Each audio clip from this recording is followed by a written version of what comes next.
Hi, Professor Wills back with you as we're continuing to examine the art of the Yoruba people in more or less present-day Nigeria. And we have talked a lot about palaces and, of course, going back to the pavement period, we talked about how the most important structure in the Yoruba world was the palace. It was the center of their community.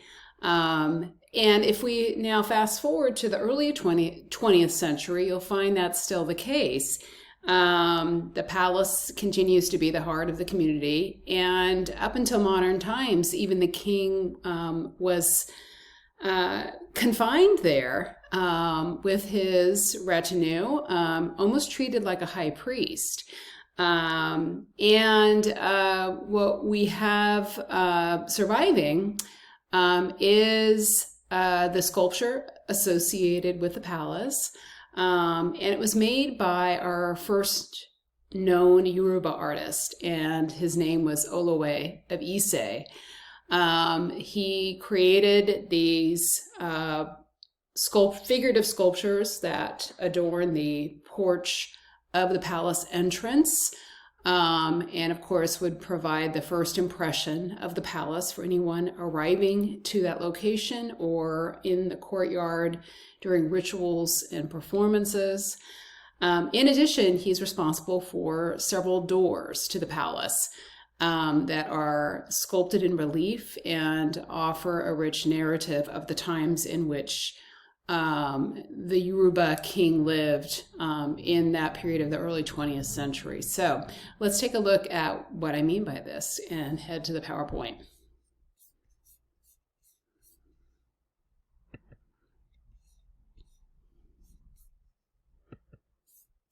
All right.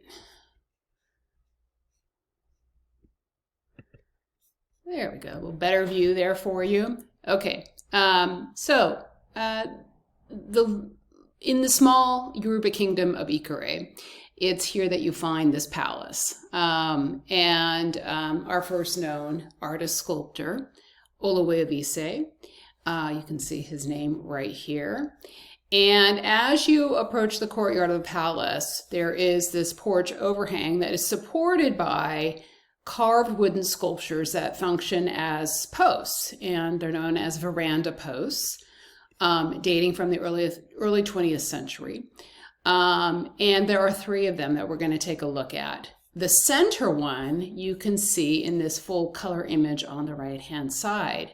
And that's the most important one, as we've often seen things that are centered add emphasis and help you identify the most important figure among a group in a single artwork or a single gathering of artworks. So, perhaps you recognize a figure that's seated, and in fact, he is enthroned because that is the king wearing a crown.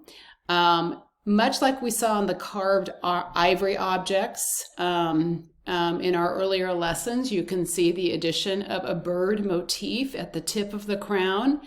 And as we studied as well, that the birds represent female forces.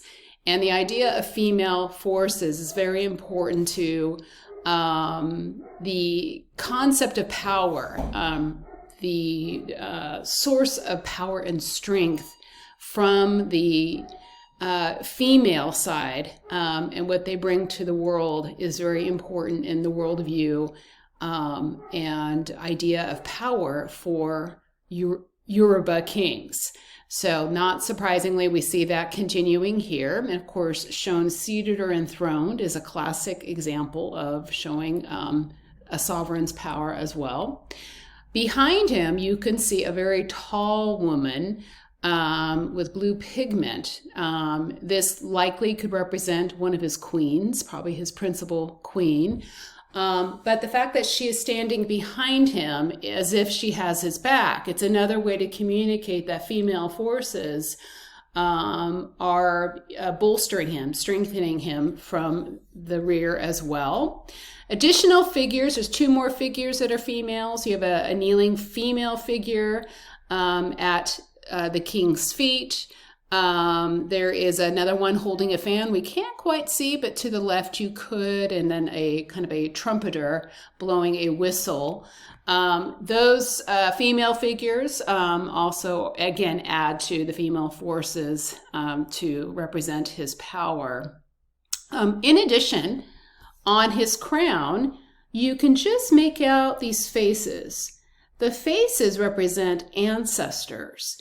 So this is a culture that, of many that we'll study in Africa, that there is great reverence for ancestors and the idea of those ancestral forces from the great beyond, imbuing him with power, but also legitimizing his legacy as the heir apparent to be the king at that moment in time. Among, a dynasty of great kings of the Yoruba people for many centuries. What other sources of power are there? Well, if I advance the slide here a little bit more, here we get another view of the king and his queen behind him.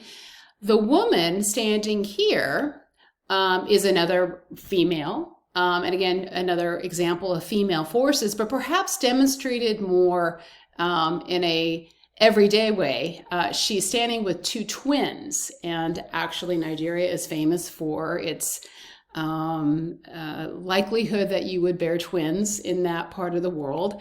But of course, the ability of women to have children is a power, and to be able to produce two at one time, right, is even more powerful. So her standing next to the king is another symbol of power.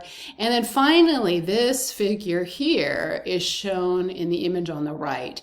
And that's a rider on horseback. He's supposed to be a cavalier or a warrior on horseback. So that's more of a traditional representation of power. A skilled fighter representing the king's army. That is another classic representation of power. So overall, when we look at these sculptures, you can find that in contrast to what we saw in the pavement period, these are very stylized.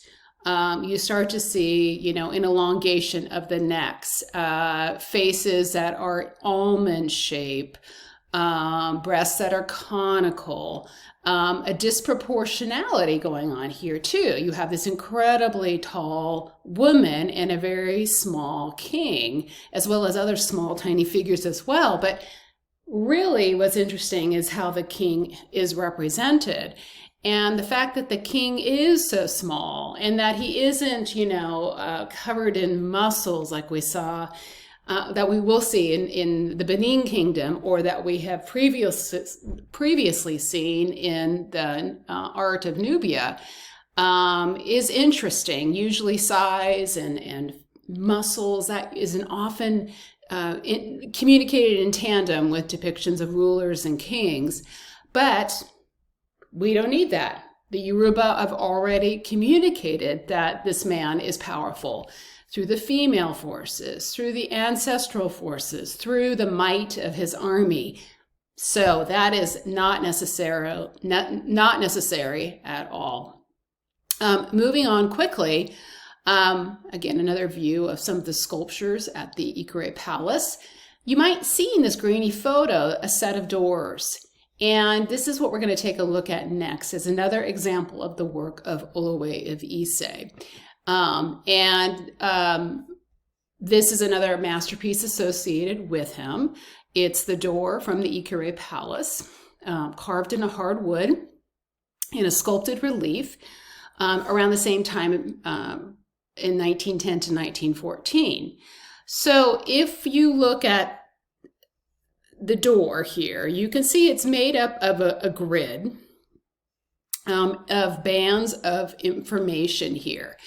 It's got a dividing line that goes from top to bottom in the middle, because on the left is representing the king, shown seated or enthroned. There's his queen standing behind him, just like we saw in the porch sculptures, and his various members of his entourage and retinue and courtiers and servants, that kind of thing, and his army. So this is meant to communicate the power of the Yoruba king.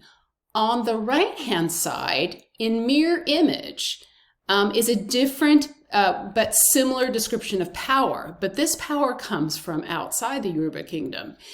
And as I've written down below here, the right side depicts the reception of the British commissioner in 1897 to the province.